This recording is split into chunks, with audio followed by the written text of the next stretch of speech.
नमस्कार मित्रों, मैं YouTube चैनल अध्यात्म और संसार से मुनीश शर्मा। आज हम बात करेंगे ध्यान के फ़ायदे। ध्यान के क्या क्या शारीरिक लाभ होते हैं, क्या क्या मानसिक लाभ होते हैं, कितने आर्थिक लाभ होते हैं और कितने आध्यात्मिक लाभ होते हैं। ध्यान करने से हमें क्या क्या प्राप्त होगा, क्या क्या लाभ होते हैं। असल में आज का मनुष्य बिना लाभ के कुछ भी जीवन में नहीं करना चाहता। वो पहले जानना चाहता कि अगर वो 10 मिनट 20 मिनट लगा रहा है, घंटा लगा रहा है, तो उससे उसे प्राप्त क्या होगा। ध्यान आखिर क्यों किया जाए, ध्यान के लाभ क्या हैं। तो इस चीज़ पर आज बात करते हैं। वैसे तो ध्यान के अनंत लाभ हैं, इसके लाभ नहीं गिने जा सकते, इसके अनंत इसकी महिमा है। लेकिन फिर भी आपको मोटे मोटे शब्दों में मैं इसके शारीरिक, मानसिक, आध्यात्मिक, आर्थिक सभी लाभ बताने की चेष्टा करता हूँ।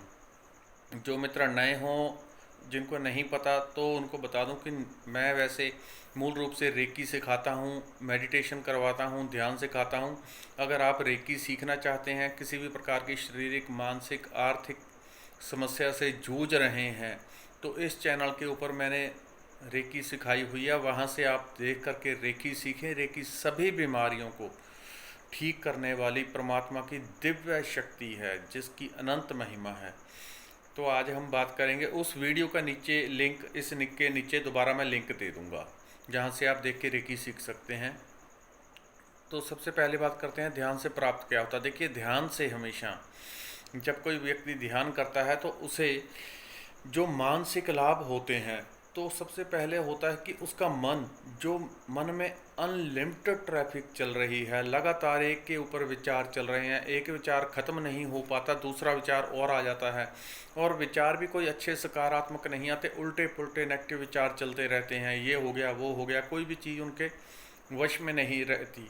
तो बेलगाम घोड़े की तरह है, जो मन दौड़ता रहता है, वो मन काबू में आना लगता है, वो मन स्थिर होने लगता है, टिकने लगता है।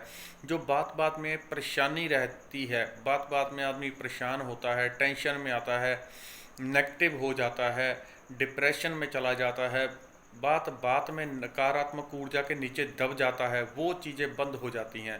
आप अगर ध्यान करने लग गए तो आपकी लाइफ वही की वही रहेगी, लेकिन परेशानियां भी हो सकता है वही की वही आप महसूस करें, लेकिन आपके भीतर उनका दुख नहीं पहुंचता, उनकी परेशानी नहीं पहुंचती। बाहर से आपको कोई धक्का लगा अगर किसी को, कि उसका इतना नुकसान हो गया, अगर वो व्यक्ति ध्यान कर रहा है तो उस नुकसान से जो उसके मन पर चोट पड़ने वाली थी वो बहुत हल्की हो जाती है। और अगर कहीं से कोई सुख भी, बहुत बड़ी घटना आई, कई बार सुख के कारण भी अगर कोई बहुत अच्छी घटना एकदम से किसी को बता दी जाए, तब भी हार्ट फेल होने के चांसेस होते हैं।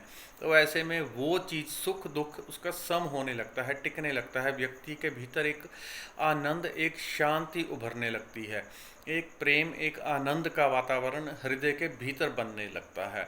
आजकल तो वैज्ञानिकों ने सिद्ध किया है कि जो लोग, उन्होंने मेडिटेशन किए, जो लोग कर रहे थे और नहीं कर रहे थे, सबके ऊपर जो उन्होंने परीक्षण किए, तब उन्होंने ये सिद्ध किया कि जो व्यक्ति ध्यान करता है, मेडिटेशन करता है, उसके भीतर वो सारी चीज़ें जो एकदम से टेंशन पैदा करती हैं, दुख पैदा करने वाला हमारा ब्रेन का पार्ट है, जो नेगेटिविटी पैदा करने वाला पार्ट है, जो एकदम से परेशानी पैदा करने वाले, दिमाग को बार बार उलझन में डालने वाले जो हमारे पार्ट्स हैं, जहाँ से नेगेटिविटी क्रिएट होती है, वो पार्ट सिकुड़ के छोटे हो जाते हैं।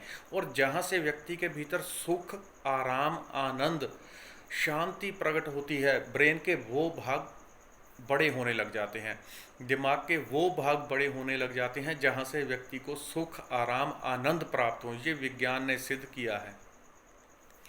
इंटरनेट सबके पास है, आप चेक कर सकते हैं। तो विज्ञान ने इस चीज़ को सिद्ध किया है।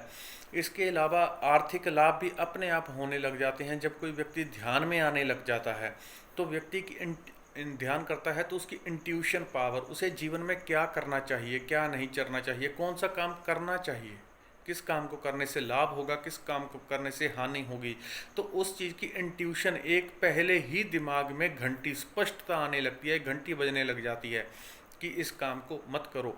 संदेश आने लग जाते हैं, सूक्ष्म संदेश आते हैं, उनको देखना होता है, जरा पहचानना होता है, वो भी पहचान में आने लगते हैं और व्यक्ति को समझ में भी आने लगते हैं। थोड़ा सा ध्यान देना पड़ता है, थोड़ा सा अलर्ट होना पड़ता है।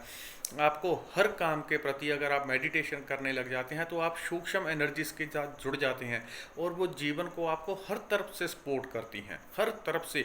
चाहे आप कुछ भी काम, अगर कोई काम आप करने जा रहे हैं वो आपके हित में नहीं है तो आपको मैसेज आने लग जाएंगे, आपको इंट्यूशन होने लग जाएगी, आपको पहले ही सपना आने लग जाएगा कि इस काम को मत करो, ये मत करो, ये मत करो, ये करो।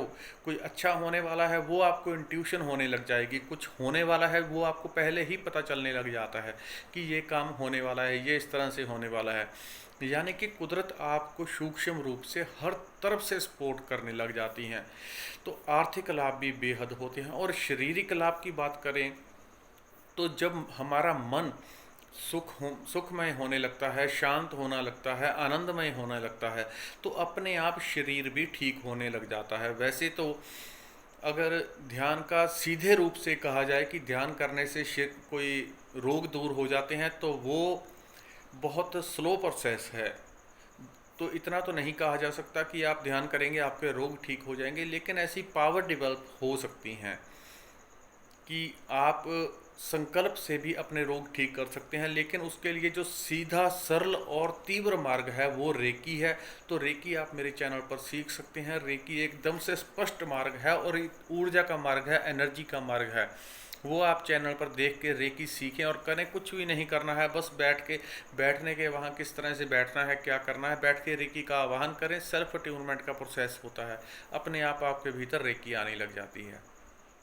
इसके अलावा शारीरिक, मानसिक बता दिया आपको। अब आध्यात्मिक लाभ देखिए। आध्यात्मिक लाभ इतने हो जाते हैं जिसकी कोई चर्चा नहीं होती। अब मुख्य रूप से अगर मोटे तौर पे बात करें, नहीं वीडियो लंबी हो जाएगी, तो सबसे अधिक व्यक्ति के चक्रों के ऊपर जो कि बहुत, अगर चक्रों को जागृत करना हो तो बहुत स्लो प्रोसेस है, 3-3 साल लग जाते हैं एक चक्र को जागृत करने में। लेकिन अगर आप ध्यान करने लग जाते हैं तो आपकी कुंडलिनी की ऊर्जा है, असल में जो कुंडलिनी की ऊर्जा है वो इस तरह से है जैसे भगवान शिव का एक वहाँ पे मंदिर में देखते हैं हम शिवलिंग, तो वो इसी का प्रतीक है। वहाँ पे एक सांप इस तरह से फन ताने बैठा है। तो हमारी कुंडलिनी की जो ऊर्जा है वो इस तरह से ऊपर फन ताने नहीं होती बल्कि नीचे की तरफ होती है, उसका झुका हुआ मुंह होता है। वो ऊर्जा हमारी विषय विकारों में, सिर्फ संसार के चिंतन में बहती है, सिर्फ संसार के चिंतन में बहती है वो ऊर्जा।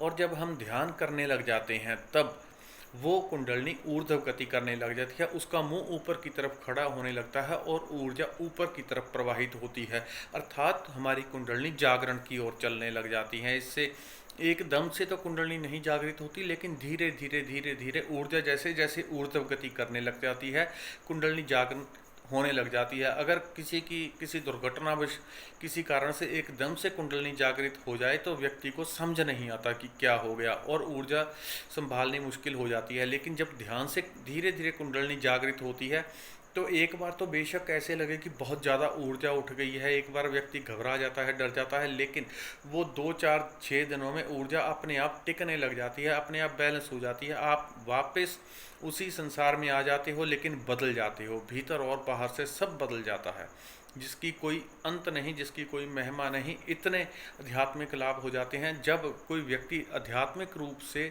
प्रगति कर लेता है तो उसके रोम रोम, उसके शरीर के जर्रे जर्रे में, सूक्ष्म लेवल तक, उसके डीएनए तक में बदलाव आ जाता है। उसमें एक शुद्धता, एक पवित्रता की प्रोग्रामिंग हो जाती है।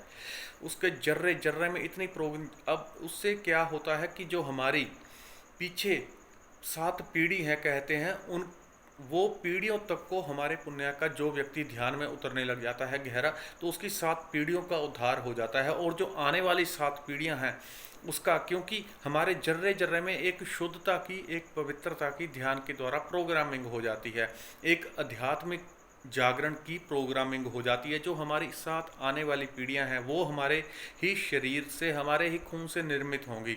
इसलिए उनके भीतर भी वो मैसेज आध्यात्मिक जागरण का, वो परमात्मा से मिलने का, वो आत्मा को जानने का, वो जो आध्यात्मिक प्रगति का, उसके भीतर एक स्पष्ट निर्देश रहेगा, जो कि उस आपकी पीढ़ी में जन्म लेते हैं, तो उनके भीतर एक स्पष्टता रहती है ध्यान के लिए, परमात्मा से मिलने के लिए, आत्मा से आत्मा को जानने के लिए। तो उन इसलिए वो सब भी कहा जा सकता है कि वो सब भी धन्य हो जाती हैं अन्य अपेक्षा अन्य लोगों के। अब ध्यान के द्वारा जो लोग ध्यान करते हैं, तो लोगों को कॉस्मेटिक जो जो यूज़ करते हैं, क्रीम पाउडर, चेहरा चमकाने के लिए, हाथ चमकाने के लिए, मुंह चमकाने के लिए, वो सब चीज़ों की ज़रूरत नहीं पड़ती। हमारे भीतर ध्यान के द्वारा एक कांति, एक उज्ज्वलता, एक पवित्रता, चेहरे पर एक चमक आने लग जाती है। आपका रोम रोम चमकने लग जाता है, आपका चेहरा एक दमक उठेगा। कोई देखेगा तो आपके पास खिंचा आता है, जिस तरह से चुंबक की तरफ लोहा खिंचता है, तो आपकी तरह इस तरह से आकर्षित होने लग जाते हैं सब, क्योंकि आपकी ऊर्जा परमात्मा की ऊर्जा से मिलने लग जाती है। आप शुद्ध पवित्र होने लग जाते हैं। आपका आभा मंडल इतना शुद्ध, इतना पवित्र, इतना मीठा, इतना सुगंध से भरा हो जाता है कि जो भी व्यक्ति आपके पास आता है उसका मन करता है कि वो और आपसे जुड़े और आपके पास आए और आपके पास आए। वो बात अलग है कि जब लोग आपकी तरफ आकर्षित होने लग जाते हैं, तब व्यक्ति जो ध्यान में जाता है वो अपने आप की तरफ मुड़ने लग जाता है और उसे लोगों में रुचि नहीं रहती, वो बात दूसरी है। लेकिन सब आपकी तरफ एक मिठास से, एक आनंद से, एक उत्साह से भरने लगते हैं। आपका चेहरा देखकर ही लोग प्रसन्न होने लग जाते हैं। लोगों के भीतर एक सकारात्मक ऊर्जा का प्रवाह होने लग जाता है। लोग आपका चेहरा देख के एक शीतलता, एक मिठास, एक आनंद से भरने लग जाते हैं। तो ऐसी ध्यान की महिमा है। बाकी इस वीडियो के नीचे एक और जो मैंने ध्यान विधि सिखाई थी, वो सबसे बहुत अच्छी है, बहुत पावरफुल है। सिर्फ 21 दिन में उसके रिजल्ट्स आने लग जाते हैं। आम तौर पे ये कह लें कि 95% लोगों को उसके रिजल्ट्स मिलने लग जाते हैं। तो उस वीडियो का लिंक इस वीडियो के नीचे मैं दोबारा दे दूँगा। इस वीडियो में इतना ही मित्रों, धन्यवाद, नमस्कार।